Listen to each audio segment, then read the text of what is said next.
స్వేచ్ఛ లేదు, న్యాయం లేదు, అన్యాయమే రాజ్యమేలుతుంది. ఈ ప్రమాణ స్వీకారానికి ముందే ఈ రకమైనటువంటి ప్రామాణికాలు సృష్టిస్తున్నారు అని అంటే దీని మీరు అర్థం చేసుకోవచ్చు చంద్రబాబు నాయుడు పరిపాలన రాబోయేటటువంటి 5 సంవత్సరాల కాలంలో ఎలా ఉంటుంది అన్నటువంటిది.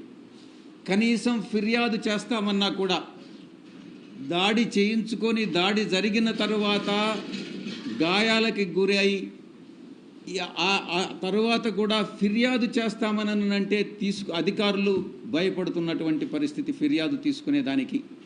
ఇది చంద్రబాబు నాయుడు పరిపాలన. ఈరోజు రాష్ట్రాన్ని అత్యంత భయానకమైనటువంటి వాతావరణంలో ఈరోజు చంద్రబాబు నాయుడు ప్రమాణ స్వీకారానికి ముందే నెట్టడం జరిగింది. ఇక ఆంధ్ర రాష్ట్రం ఏర్పడిన తరువాత రాష్ట్రం మొట్టమొదటిగా మద్రాసు రాష్ట్రం నుంచి విడిపోయి ఆంధ్ర రాష్ట్రం ఏర్పడిన తర్వాత ఎన్నో ఎన్నికలు జరిగాయి, ఎన్నో ప్రభుత్వాలు వచ్చాయి, ఎన్నో ప్రభుత్వాలు వెళ్ళాయి. కానీ ఈ విధంగా ఎన్నడూ లేని విధంగా ఎన్నికల తర్వాత హింస చెలరేగడం అన్నటువంటిది ఈ యొక్క చంద్రబాబు నాయుడే నాంది పలికాడు అన్నటువంటి విషయాన్ని నేను మీకు తెలియజేస్తా ఉన్నా. ఎన్నికల కోడ్ వచ్చిన తర్వాత వైఎస్ఆర్ కాంగ్రెస్ పార్టీయే లక్ష్యంగా, పార్టీ శ్రేణులే లక్ష్యంగా కొనసాగినటువంటి దాడులు ఎన్నికల ఫలితాల తర్వాత కూడా కొనసాగాయన్నటువంటి విషయం మీ అందరికీ కూడా తెలుసు.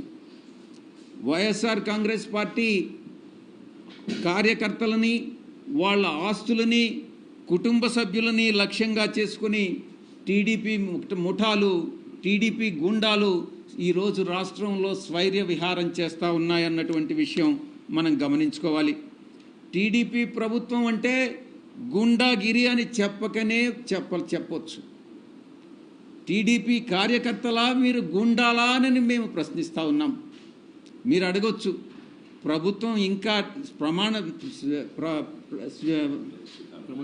ప్రమాణ స్వీకారం ముఖ్యమంత్రి గారు ప్రమాణ స్వీకారం చేయకముందే మీరు ఈ ఆరోపణలు చేస్తున్నారు అని మీరు ప్రశ్నించవచ్చు. నేను ఒకటే సమాధానం చెప్తా ఉన్నా, ఉద్దేశపూర్వకంగా చంద్రబాబు నాయుడు ప్రమాణ స్వీకారానికి ముందే ఈ యొక్క హింసను ప్రేరేపించాడు అనేటటువంటి విషయంలో ఎటువంటి సందేహం లేదు.